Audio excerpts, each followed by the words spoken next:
Welcome to this singular and distinctive gathering, so very Wake Forest.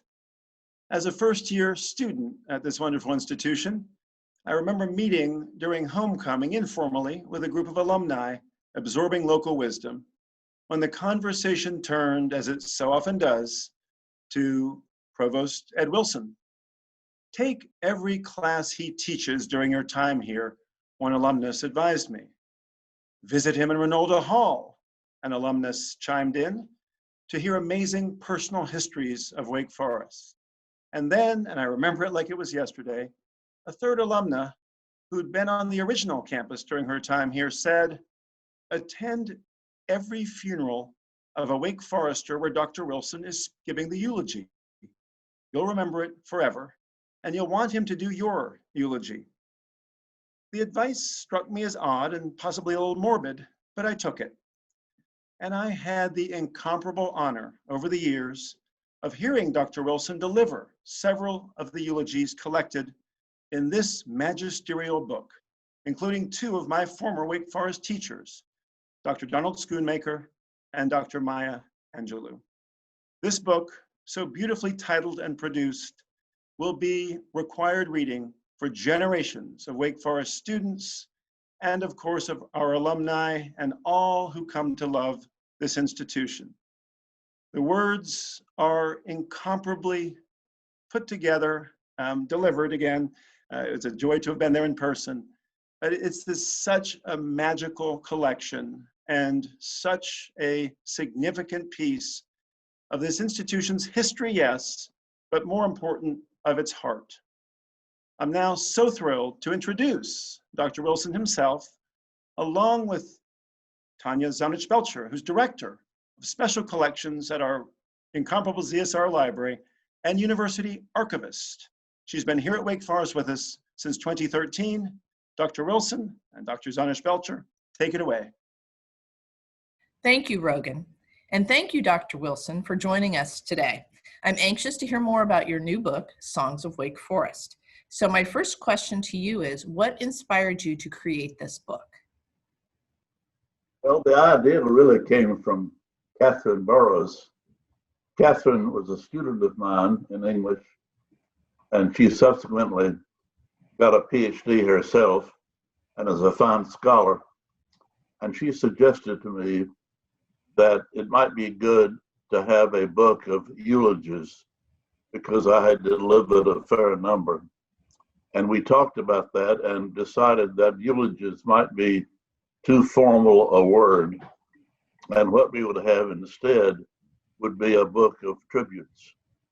And Catherine suggested that this is something that she thought I should do. Catherine's father actually is one of the people remembered in this book. So she had a personal interest in the book. But mainly the idea came from Catherine. She talked with my assistant, Tamara McLaughlin, and then the three of us got together and planned the book. And each of them contributed a great deal. And I talked with other people along the way. But we decided that tributes maybe was the right word, because what we were doing is talking about people that I had known through the years that I wanted the college, the university to remember.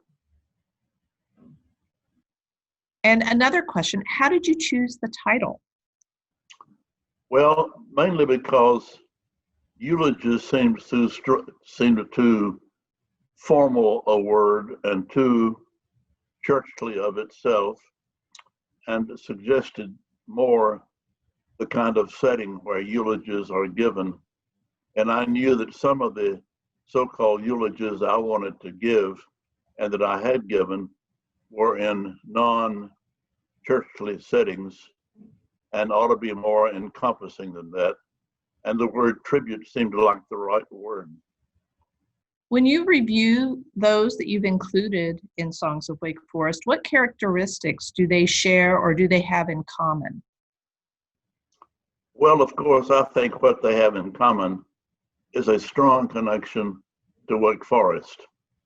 And every man or woman in the group is someone who worked at Wake Forest, who contributed to Wake Forest, and who is remembered by many people at Wake Forest. So the only thing they have in common, really, besides my having spoken about them, is that they were important to the story of Wake Forest. What do you believe they represent about Wake Forest or the Wake Forest ideal? I think they represent something which I think is very important, and that is that a person who comes to Wake Forest is not entirely occupied with his or her job, with his work, but is somebody who looks at the totality of the university and then tries to contribute to the totality.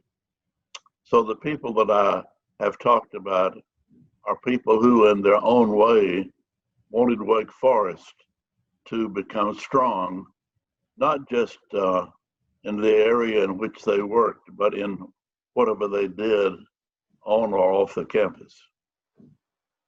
What would you most like people to remember about those who are represented in this book? That they were people who had a dimension in their lives other than the particular thing that they did day by day. They had a dimension which incorporated the entire college and what the college stands for and what we believe in. I wanted them collectively and individually to catch the spirit of Wake Forest as I saw it and understood it. So, Dr. Wilson, our country is very divided right now, and we feel increasingly polarized. But Wake Forest and those who have gone here also faced divisive times in the past. Integration, the war in Vietnam. What do you believe we can learn from the past?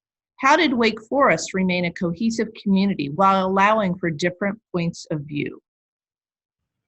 Well, I think we kept our sense of unity and our sense of commitment by talking about them openly. When we went through the period of integration, for example, we were very careful to incorporate people in the university who could contribute to something to the outcome. For example, two of the people whom I honor in my book, Alan Easley, who was in the religion department, and Mac Bryan, who was also in the religion department, were people who pointed the way to what we should do about integration. And they had enough power and command in their mission that they were able to convince those of us maybe who weren't quite as committed as they were. I think during the Vietnam War, the number of students who were involved enough to take a public stand was small. That war was not something that spread across the campus. It was something that some people felt very strongly about and others felt less so about. But we heard what people said and listened and tried to take a position which was balanced and fair and honest. Is there anything else you would like to share about your new book? Well, nothing in particular other than it is not the book that is important. It is the people in it who are important and what they stood for that is important. And I think, after all, we have difficult times now, in some ways more difficult than they once were because of the pandemic and because of the way the world is so caught up in current events. And I think in a time like this, that we need focal points of stability. And I like to think that the lives and contributions of men and women like those that I have remembered will give us those focal points. Having had the pleasure of reading many of your tributes, I am certain that many Wake Foresters will find inspiration and joy in the lives of those you honor. And now we'd love to hear some of these essays. And I think it will come to no surprise to all of you joining us today to hear that Dr. Wilson was eager to share the spotlight with the book's two editors, Catherine Burrows and Tamara McLaughlin. So next on our program, he has asked them to read from several of the tributes. Catherine, thank you so much for joining us and for inspiring Dr. Wilson to embark on Songs of Wake Forest. Catherine is a 1980 graduate of Wake Forest and now serves as courtesy lecturer of English and the Performing Arts and Media Studies at Cornell University. Catherine, what songs are you going to share with us today? This is Catherine Burrows, who had the privilege of working with Dr. Wilson on Songs of Wake Forest. I was especially interested in this project because a lot of the people that Dr. Wilson eulogized were my neighbors. Before I went to Wake Forest, graduated in class of 80. In fact, I have to tell you a story about the Allens. My father had studied biology with Dr. Allen at Old Wake Forest.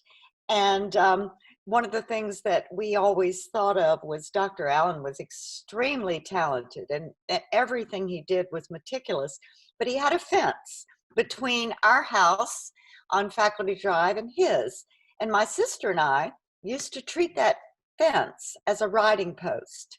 And we would get on that fence and ride. We'd put ropes on the fence, and finally it broke down. It just crashed one day. But Dr. Allen and Mrs. Allen were very gracious about it.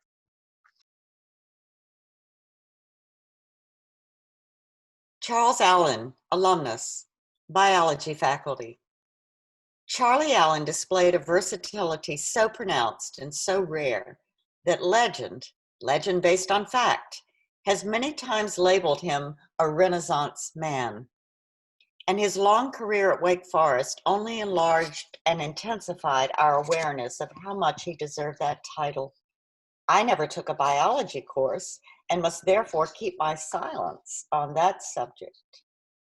But almost every day I walk or drive by Winston Hall, and I look not only at that building, but across the grassy fields to the Scales Fine Arts Center. And I remember that every day of construction, Charlie was there, watching, supervising, insisting on quality. We used to say that not a brick went into place without his approval. The center is a monument to him as well as to the president for whom it is named. And who among us can forget those glorious evenings in Wake Chapel when we heard the world's greatest performers selected and brought here by Charlie Allen during his 19 years as director of the Artist Series. Charlie was a man of strong opinions, and he never hesitated to express those opinions and to say, or at least to imply, that those who did not agree with him were either ignorant or misinformed. He was not modest or shy, but at the same time, he was able to look beyond any moment of uneasiness or dispute or prideful argument to what he saw as the hoped-for outcome of his endeavors. His vision took him somewhere distant.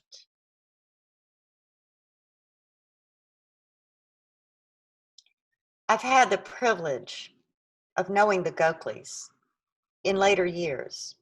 When I was growing up on Faculty Drive, the Gokhles lived way down the street at another section. And in recent years, the Gokhles' daughter, Jaya, a marvelous person who is actually so distinguished in her own right that Wake Forest invited her to teach law in the law school over the years. And so I am so happy to read this tribute to Dr. Gokhale, written by Dr. Wilson. So when Dr. Gokhale arrived in Winston-Salem in 1960, we knew that we had among us, for the first time in our history, a true Asian scholar who could introduce us to a world about which we knew so little. He seemed never to rest from his labors. In 1970, Dr. Gokhale took a group of 20 students abroad for a semester in India. They studied at Ferguson College in Pune, and for 3 weeks they toured India and Nepal. This venture overseas came before the Wake Forest House in Venice opened, and before the Worrell House in London was even thought of, and decades, of course, before going to some other place in the world became part of the education of so many of our students of today. All the while he was writing and teaching, Dr. Gokhale was active among us, his colleagues and his neighbors, in introducing us to the civilization, the philosophy, the art, the religion of his homeland. I think that Dr. Gokhale was truly happy to call Wake Forest home, and Wake Forest is a better and richer place because he did call it home. We are grateful for his career, but perhaps even more for his friendship. And we say today to his wife and his two gifted daughters how much we treasure our continuing memories of his 45 years in our lives. I was lucky to know the Bryans. There are not that many visionaries in the world, and McLeod Bryan was one of them. His wife taught Bible school at Camp Betty Hastings, where the Wake Forest Baptist Church went every year and took its children. And McLeod's son, George Bryan, was my father's station manager at WFDD for a while. And he also directed the children's home in Winston-Salem. So I'm happy to read this tribute.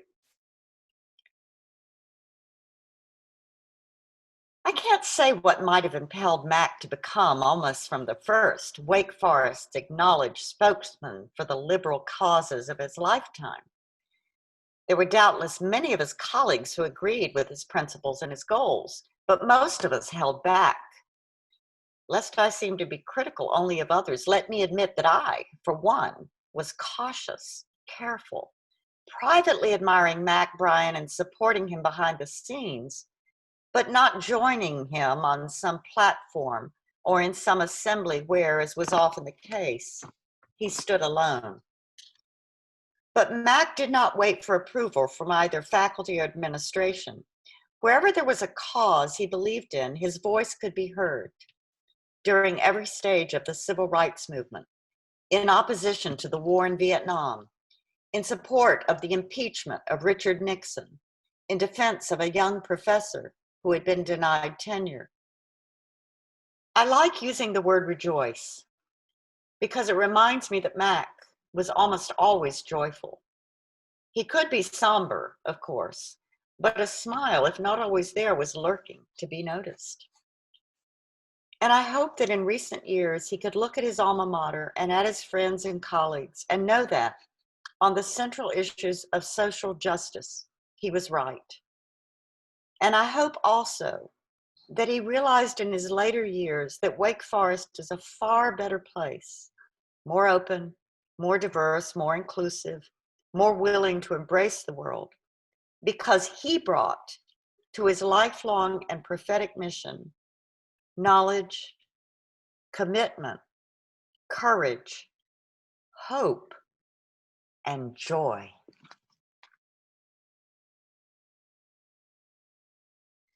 Marjorie Crisp is somebody that was legendary at Wake Forest.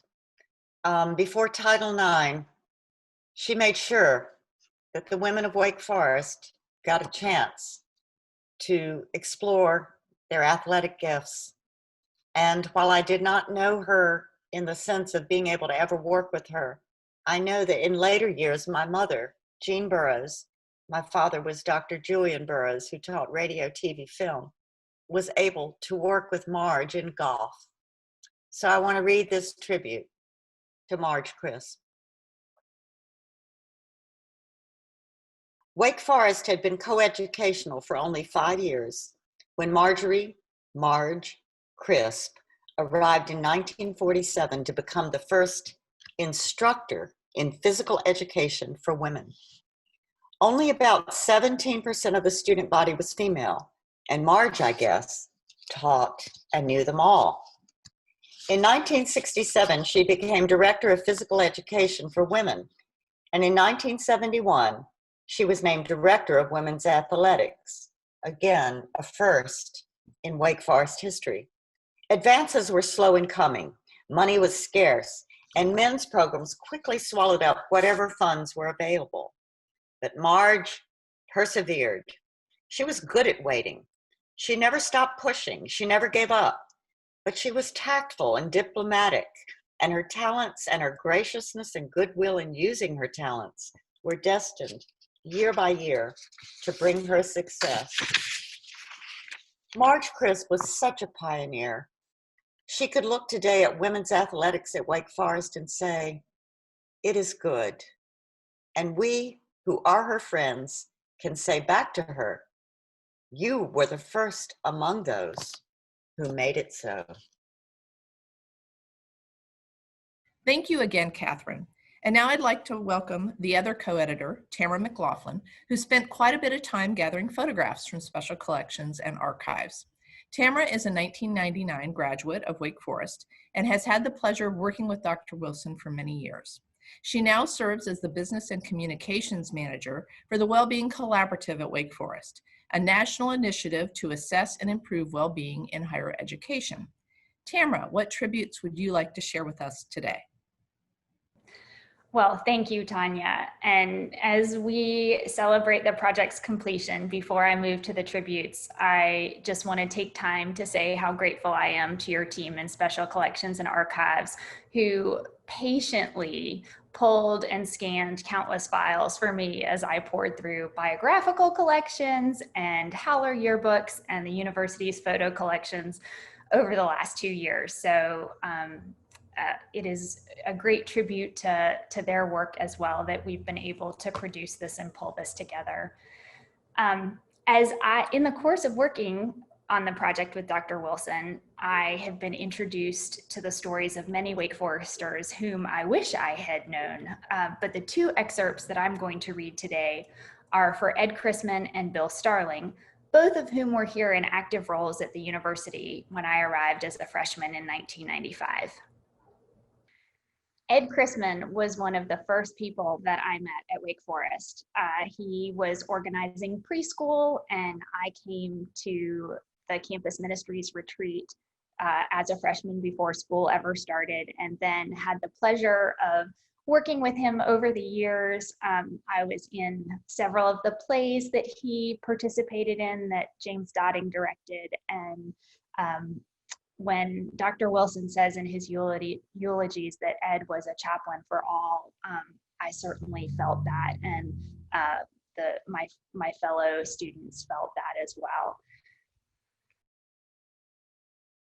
My own first memory of Ed Chrisman takes me back to a classroom in Waite Hall on the old campus, where perhaps 15 or 20 people were planning what was then called Religious Emphasis Week. I was a novice faculty member and Ed was an undergraduate. That meeting was more than 50 years ago. I was not sure at that time that I would stay at Wake Forest, though I hoped I would.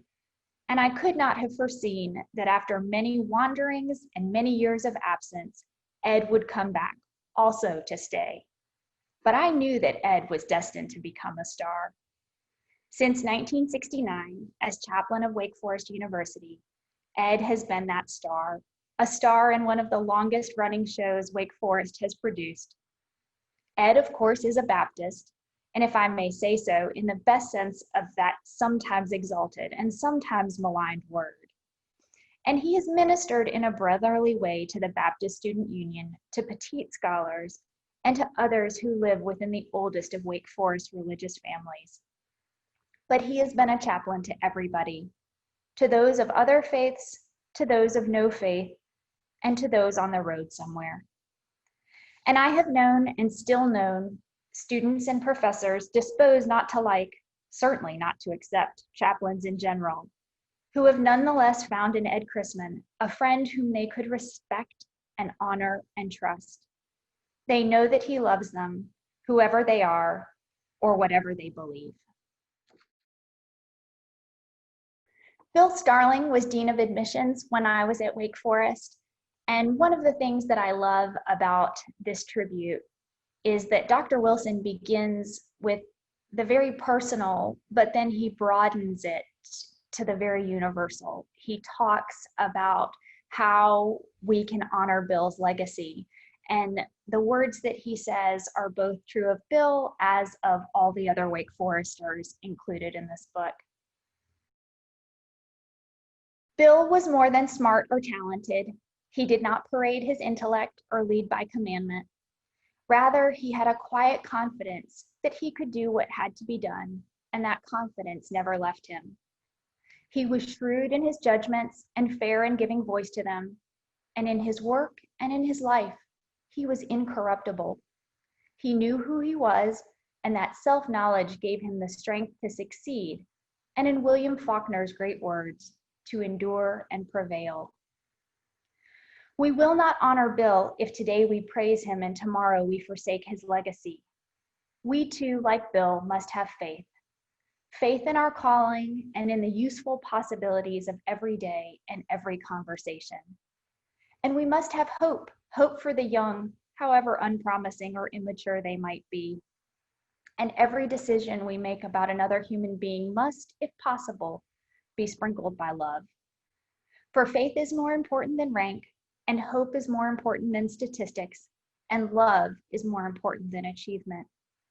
Those convictions are at the foundation of Wake Forest, and are what have made Wake Forest, at its best and noblest, a place worthy of our service and our affection. Thank you, Tamara and Catherine, for joining us today and for sharing those tributes with us. Dr. Wilson, I know that you are not a fan of reciting over Zoom, but we couldn't end without hearing from you again. And luckily, we were able to find some footage of you talking about one of Wake Forest's brightest stars. I've been coming to Whitechapel for almost 60 years. This is an unbelievably crowning experience for Wake Forest. I want to speak particularly this morning to those of you who are experiencing Wake Forest for the first time. We are happy that for these hours today, you are part of Maya Angelou's Wake Forest family. And we hope that you will be inspired by your visit to come again. Maya Angelou, excuse me. Maya Angelou brought distinction and her unique grandeur to her 32 years at Wake Forest.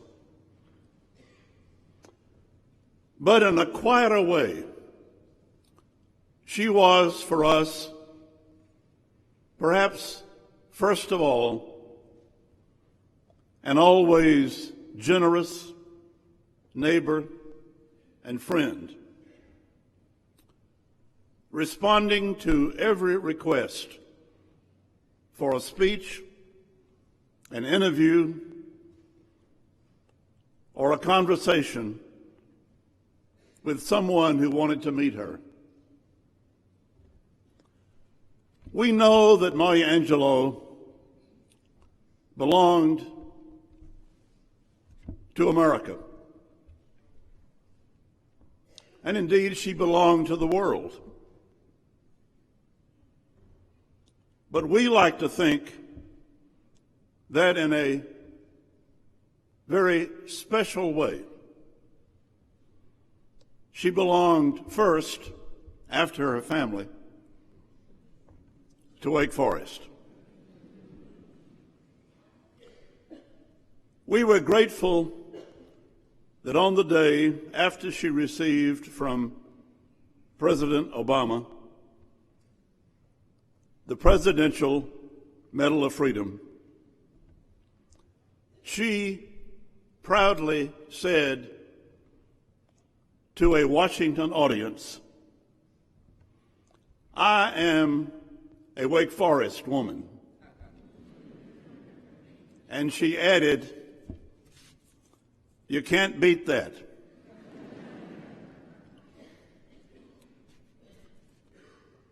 So today, we cherish the remarkable story of an enormously gifted woman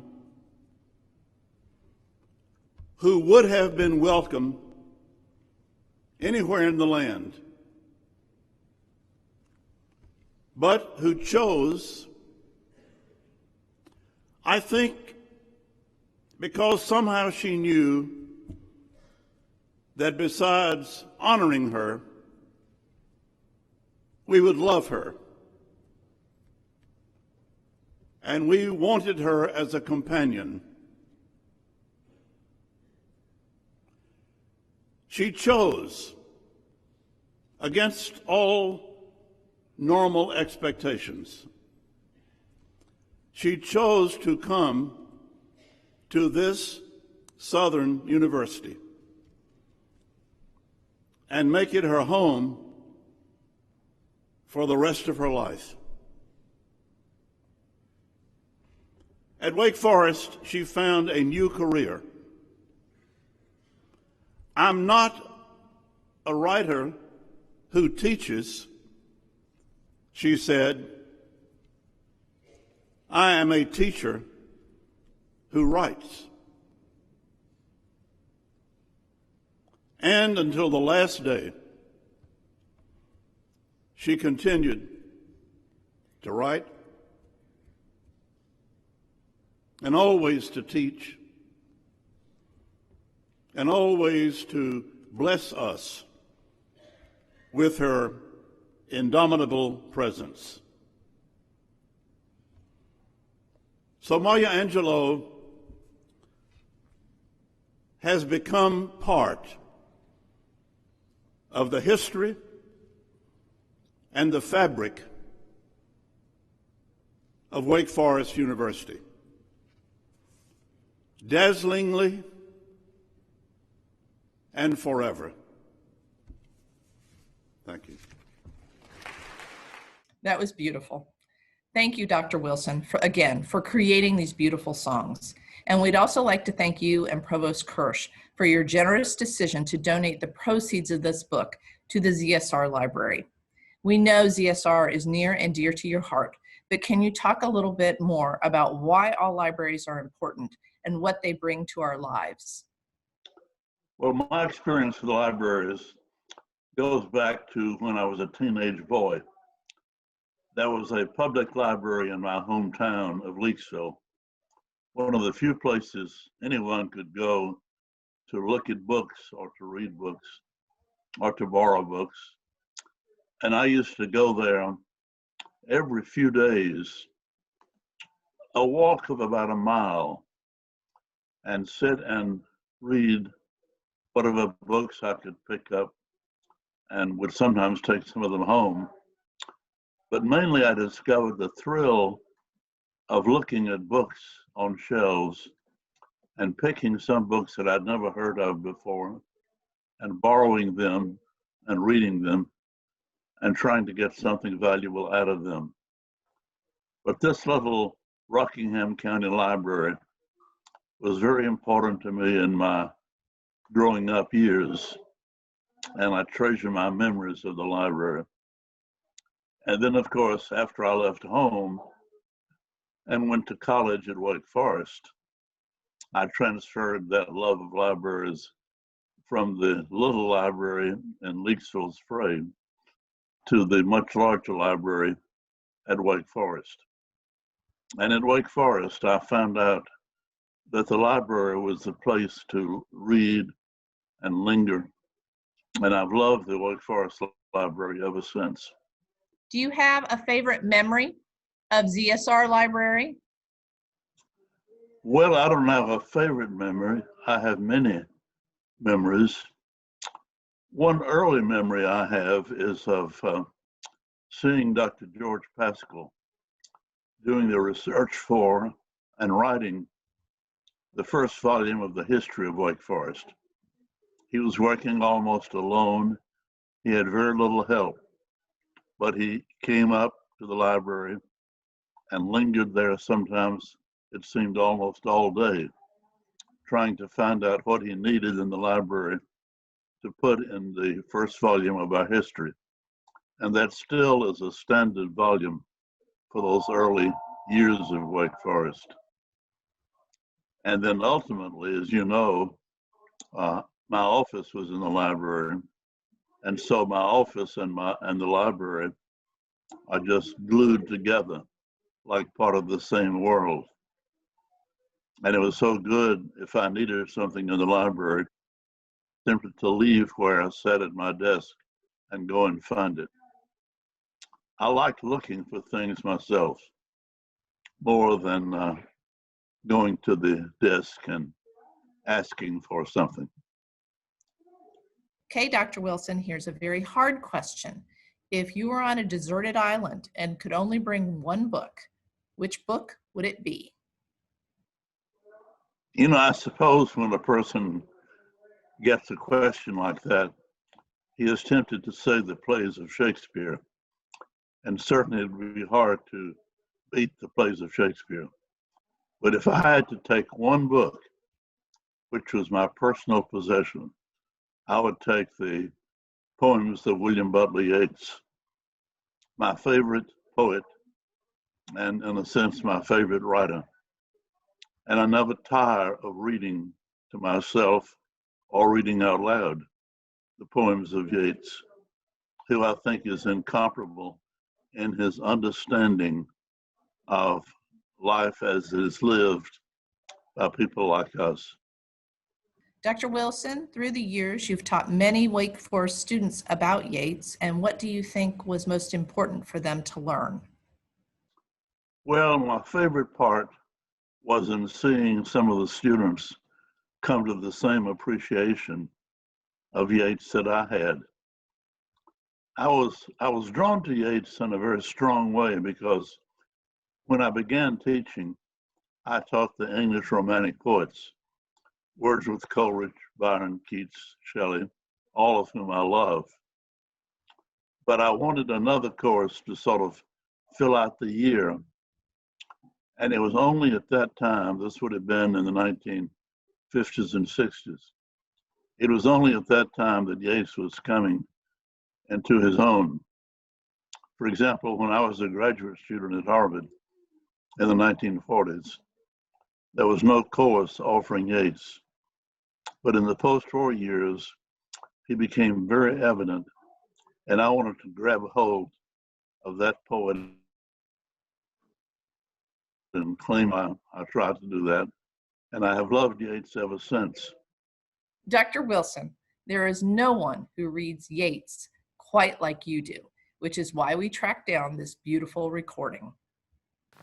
I went out to the hazel wood because a fire was in my head,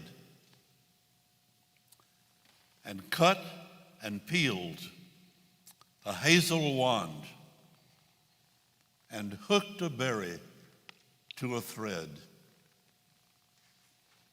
And when white moths were on the wing and moth-like stars were flickering out, I dropped the berry in a stream and caught a little silver trout.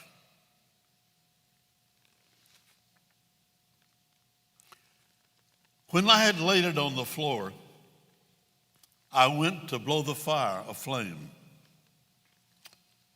But something rustled on the floor, and someone called me by my name. It had become a glimmering girl with apple blossom in her hair, who called me by my name and ran and faded through the brightening air.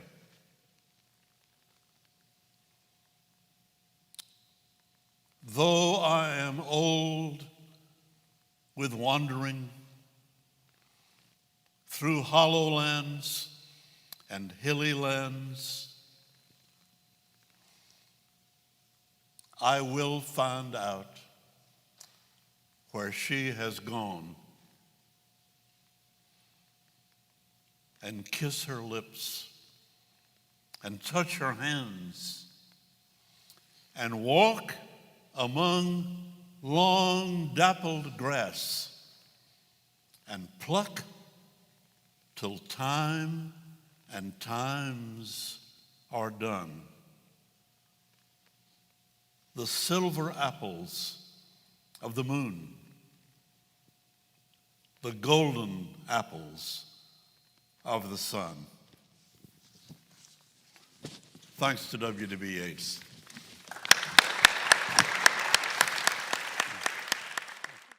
And then, Dr. Wilson, why do you think studying the humanities is so important? Well, the humanities ought not to be taught by themselves, I think.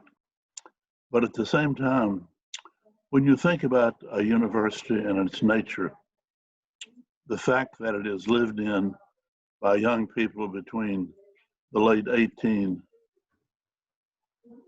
and early 30, when you think about those years, those are the years that life is opening up to the young. And when the young begin to see life as it can be lived, I think they are helped to that conclusion by the things that they read. And I think the humanities are at the heart of all that. And I think a college life would be very dull indeed if the humanities and all their power were eliminated. Dr. Wilson, is there anything else you would like to share about your forthcoming book?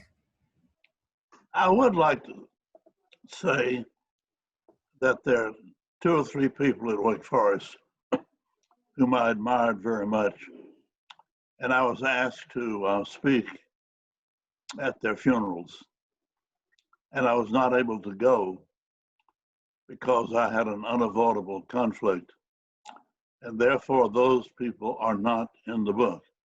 I wish they were. I think, for example, of D.A. Brown, who was one of our most admired English teachers. And I think of Percival and Margaret Perry. I think of people like that, and I wish they were in the book. And they would have been if it had been possible for me to be in town for their funeral.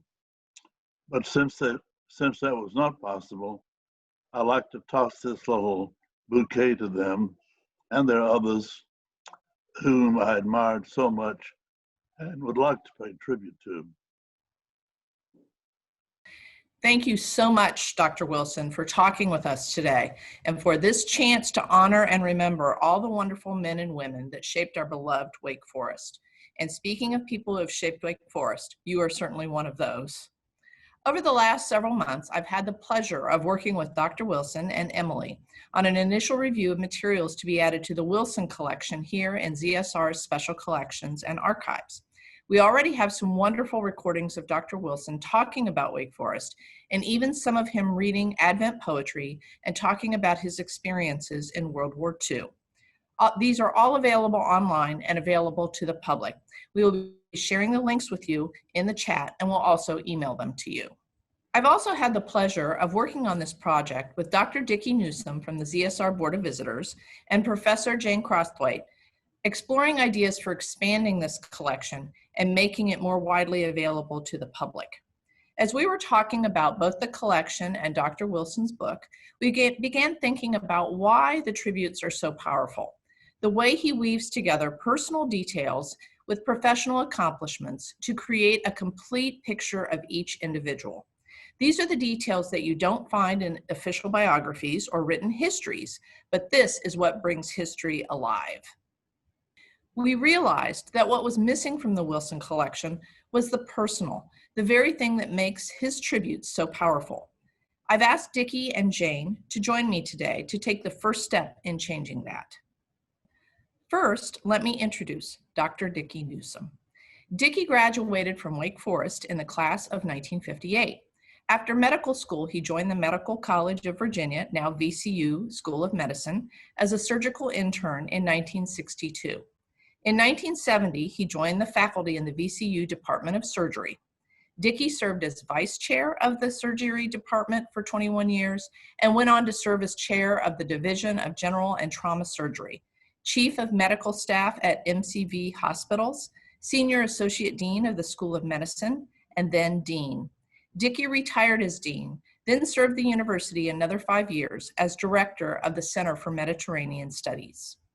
Dickey, thank you again for joining me and for all the energy you are putting into both the ZSR board and the Wilson collection. I wanted to start by asking you why you thought it was so important that the personal part of the Wilson collection be included. Well, Tanya, let me take the prerogative of thanking you and Mika and all the others and Dean Pyatt, who's a dean's type of dean. Now, I'll get out of my politician's mode and answer your question. First of all, what you've collected laboriously, hundreds and thousands of documents, are pretty official. It gives no feeling, I shouldn't say no, probably scant feelings for exactly how people feel about Dr. Wilson and the impact he's had on many people's lives. I mean, that's one of the purposes of being a great academician or a great person in general. So I think it was key to have some personal accounts of the impact of Dr. Wilson on their individual lives. And I hope to put my little piece in today. Dickey, is there a story, a memory, or just a few words about Dr. Wilson that you would like to share with us today? Yes, there are many words I'd like to share, but I'll try to pare it down to within reasonable time. I'd first like to acknowledge, yes, I'm a class of 58, and that is a class that matriculated at a little college north of Durham. I'm sorry, north of Raleigh, in a little town, and we were there for 2 years, and then it moved to Winston-Salem, and we woke up in another college after 2 years, and after 2 years of that, we graduated. So we may be 58, class of 58 is the only class in history that went to two consecutively attended 2-year colleges. Fortunately, it maintained the same name of Wake Forest, and we're very proud of that. The point of this is both places, no matter whether it was Wake Forest, north of Raleigh, or Winston-Salem, the hottest ticket on the campus was a seat in one of Dr. Wilson's classes. And I was fortunate enough to land in, I got 3 hot tickets. And I will shorten this by saying the anecdote that I think is most relevant to me, among many anecdotes I could cite, is the one that involves the 3rd class in which I enjoyed Dr. Wilson's tutelage. So my brief but spectacular sort of anecdote, very personal, Dr. Wilson, is my experience with him in a class, let's say, I forget the official name, Special Studies in English Literature, in which he assigned to each of his students a particular author and a book by that author. And my assignment, we had a little conference together, Dr. Wilson and I, and my assignment was Graham Greene, The Power and the Glory. It's a tale of a priest, a Catholic priest in Mexico, who was having real struggles with his faith in his church, capital C, little c, and his own personal faith in spiritual matters. And I have to tell you, at that time, I was having my own struggles with that same subject. And although I wasn't in charge of a whole parish, I at least was struggling with my own personal development. And that book was an immense help to me and was a great corrector in my thinking. After the paper went in and so forth and so on, I reflected, how did Dr. Wilson know that that was the book for me? He looked at me when he had signed it and said, "Dickie, this is the book for you." And even with his frown, he had that twinkle in his eye.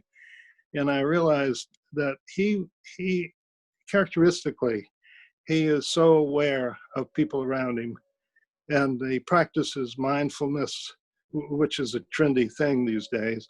This mindfulness is a mindfulness of others and a caring for others. And that's one of the characteristics of Dr. Wilson that I've tried to inculcate in my personal code through life. So that was a huge impact on me then, immediately, and for later years.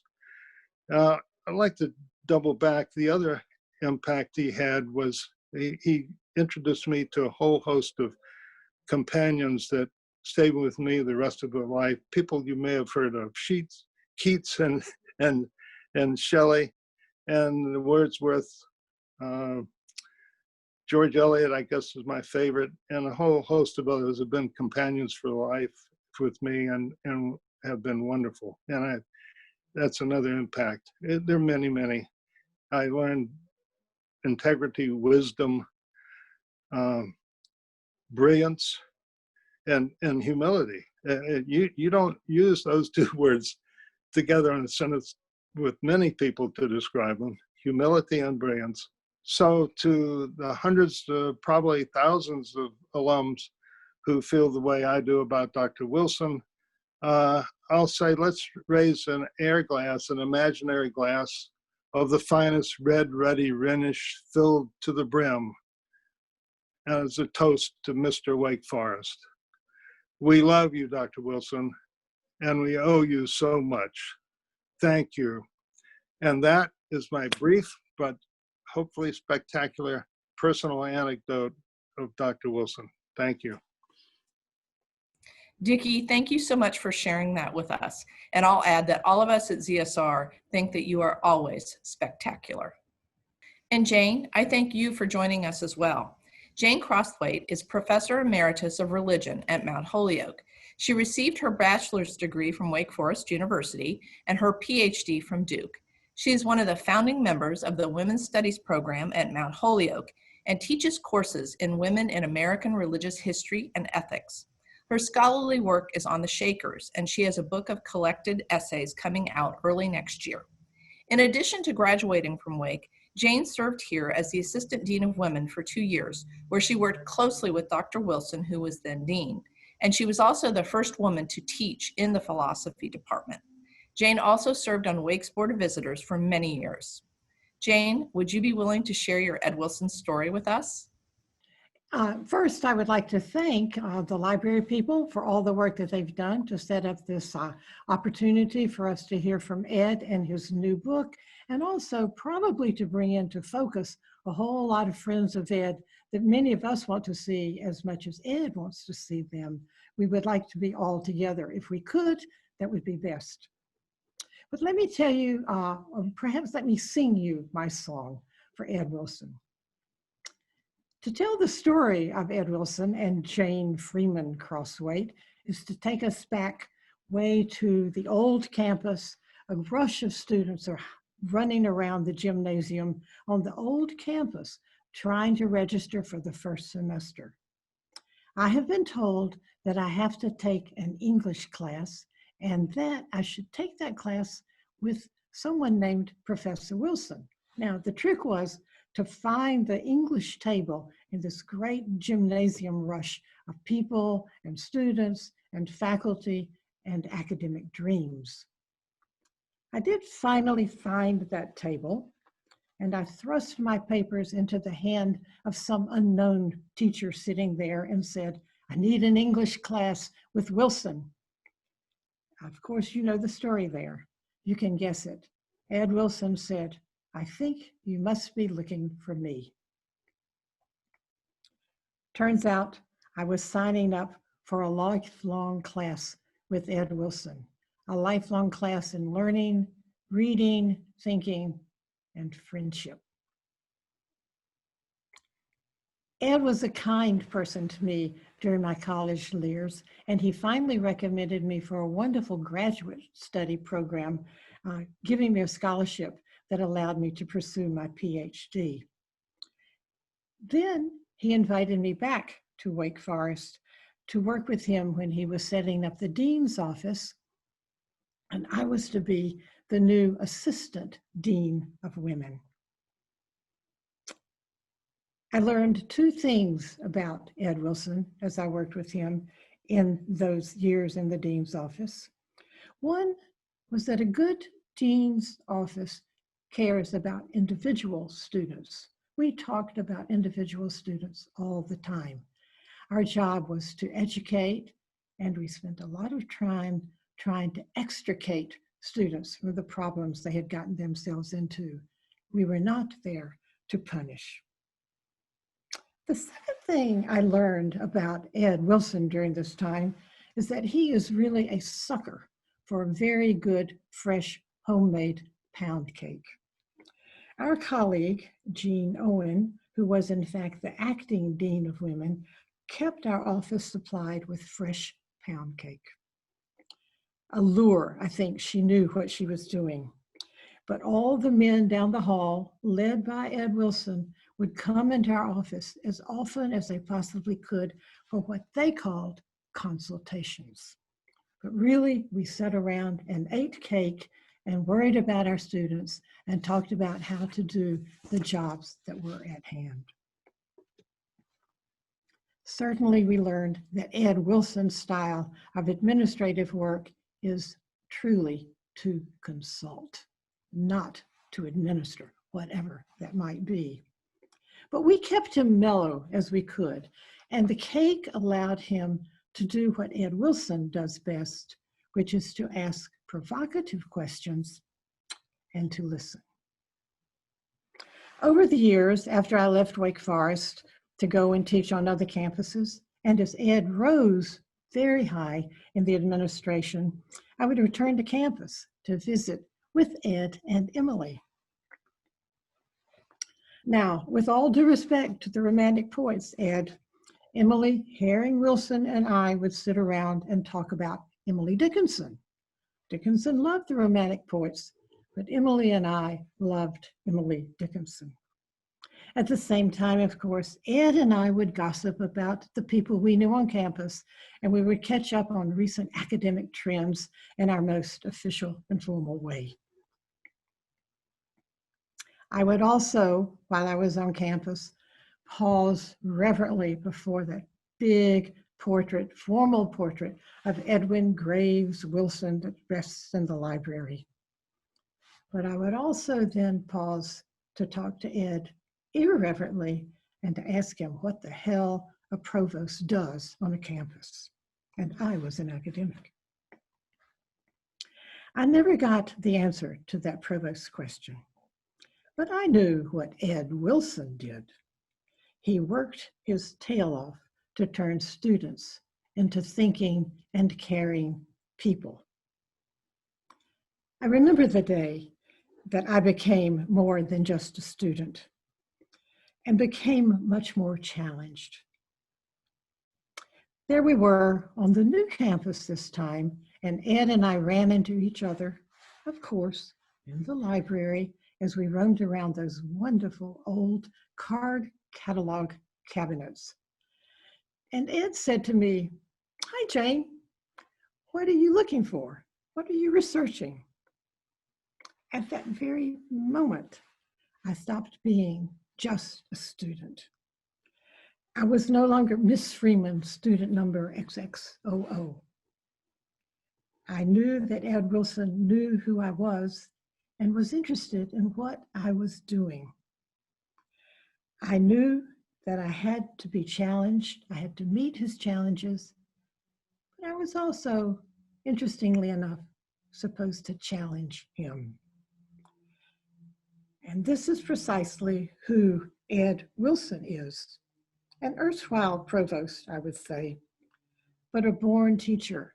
And even more precisely, he was a born student, always looking for ideas, always looking to engage people in conversation, and always hoping to bring those students, those people, and those ideas together. Ed is persistent. He is gentle, kind, always curious. Ed is always listening. Ed is always learning. And as many of us have known over the years who worked with him in the past and in the present, and perhaps not entirely because of all that cake that he ate in our office, Ed has remained mellow, mellow, and wonderful. I love you, Ed. Thank you all. Jane and Dickie, thank you both for sharing your memories with us. However, we also want to give you, our audience, the opportunity to share your memories about Dr. Wilson. These will be included in the university archives and his collection of papers. To that end, we have created a unique email, Songs for Dr. Wilson. This email and our mailing address will be shared in the chat and also included in our follow-up email.